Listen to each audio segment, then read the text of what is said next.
Imagine करो, एक बड़ी सी प्लेट में एक बड़ा सा लड्डू रखा हो और उस लड्डू को चाहने वाले 10 लोग हैं, तो वो लड्डू किसे देना चाहिए? अगर डायरेक्टली देने लगे तो ये जातीय हो जाएगा। इसलिए एक मुकाबला रखा गया कि उस थाली के 100 मीटर दूर तक हर लड़का खड़ा होगा और जो सबसे पहले उस लड्डू को झपट लेगा, ये लड्डू उसे ही मिलेगा। वो बंदा जो सबसे पहले उस लड्डू पर झपटता है ना, वो तो उसे अपने नाम कर लेगा, लेकिन फिर बचे हुए 9 लोग मुंह ताकते रह जाएंगे। वो लड़का उन बाकी 9 लोगों का हक मार लेगा।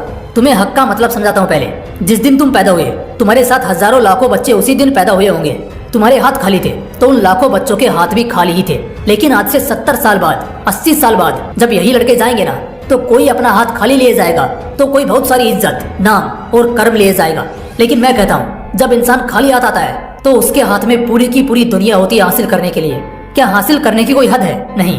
तुम्हारे हाथ में भी वो सारा हक था जो उन लाखों बच्चों के हाथ में था। फिर ऐसा क्यों होगा कि कुछ लोग कर पाएंगे तो कुछ लोग अपने हक को मरते हुए बस देखते रहेंगे? हर चीज के लिए जब तक तुम जी जान से नहीं लड़ते हो ना, वो चीजें तुम्हें नहीं मिलती हैं। बहुत जल्द वो जमाना भी आएगा जब एक इंसान रोटी के लिए भी लड़ेगा। हाँ बिल्कुल, उस समय क्या करोगे? शरीफ बनने और शराफत दिखाने का जमाना गया। ऐसा नहीं है कि आज हरामी बन जाओ, लेकिन लड़ना तो सीखो। अगर लड़ोगे नहीं तो फिर हर कतार से तुरंत निकाल दिए जाओगे।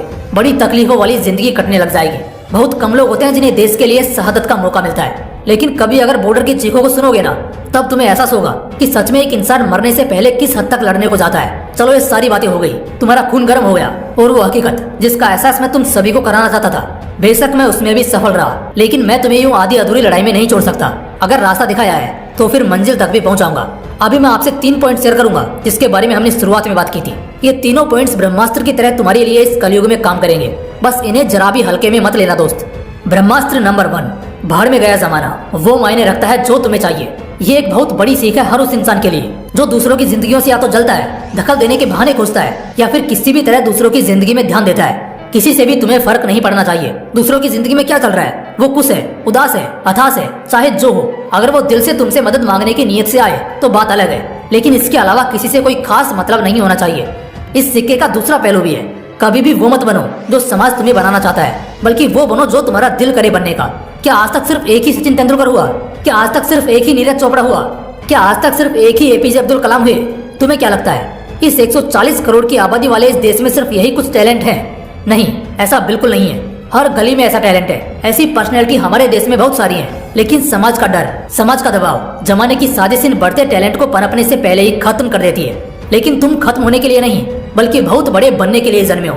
तुम्हें ऐसी कोई भी चीज, जमाने का कोई भी डर रोकना नहीं चाहिए, क्योंकि आज यही जमाना शायद रास्ते का कांटा बनकर तुम्हें तकलीफ दे और कल वही जमाना भीड़ में तुम्हारा फैन बनकर तुम्हारे साथ फोटो खिंचवाने को बेताब रहे। बिल्कुल ऐसा मुमकिन है। बस ऐसी मानसिकता रखना कि साला जमाना गया भाड़ में, जो मुझे चाहिए वो तो मैं हर हाल में हासिल करके रहूंगा।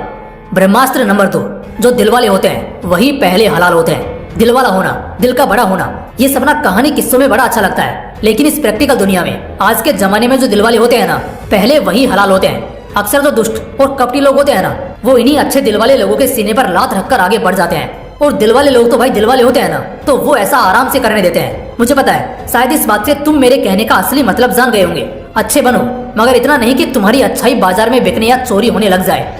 मैं मानता हूँ वो दुष्ट लोग आज तुम्हारा फायदा उठाकर थोड़े समय के लिए आगे बढ़ सकते हैं, लेकिन मंजिल तक नहीं पहुँच सकते। लेकिन एक और बात भी है कि इस बीच वो तुम्हारा बहुत नुकसान कर देते हैं, और वही नुकसान तो अच्छे अच्छे टैलेंट को खा जाता है। इसलिए दिल वाले बनना, लेकिन उस दिल में सबके लिए एक जैसी इज्जत या फिर एक जैसा फील कभी मत रखना। जरूरी नहीं है कि ठोकर लगने के बाद ही संभला जाए। यूट्यूब के ऐड की तरह हम ठोकर को भी स्किप कर सकते हैं। ब्रह्मास्त्र नंबर 3, सांसें चले ना चले, चालाकियां हर पल चलनी चाहिए। जब से तुमने होश संभाला है, तुम्हारे अंदर जरा सी भी समझदारी आई है, एक बात हमेशा याद रखना, तब से लेकर मरने के आखिरी तक चालाकियां हर पल, हर मिनट चलनी चाहिए। तुम्हारे थाली का निवाला कोई चुरा ना पाए, छीन ना पाए, इसके लिए हमेशा चालाक रहो। चालाकियों से कभी पीछे मत हटना, क्योंकि यही चालाकियां इस पूरी जिंदगी में तुम्हें हर उस नुकसान से बचाएंगे जिस नुकसान को झेलकर लोग डिप्रेशन और बहुत ज्यादा टेंशन में जाते हैं। इसके लिए ना बहुत ज्यादा दिमाग लगाने की जरूरत नहीं है, बस थोड़ा चालाक बनना है और हमेशा ये चालाकी कायम रखनी है, क्योंकि धोखा किसी भी पल में हो सकता है। दोस्तों, अगर वीडियो पसंद आया हो तो आपको क्या करना है ये मुझे बताने की जरूरत नहीं है। बाकी फिर मिलेंगे इसी तरह के एक और बवाल वीडियो के साथ। जय हिंद, जय श्री कृष्णा।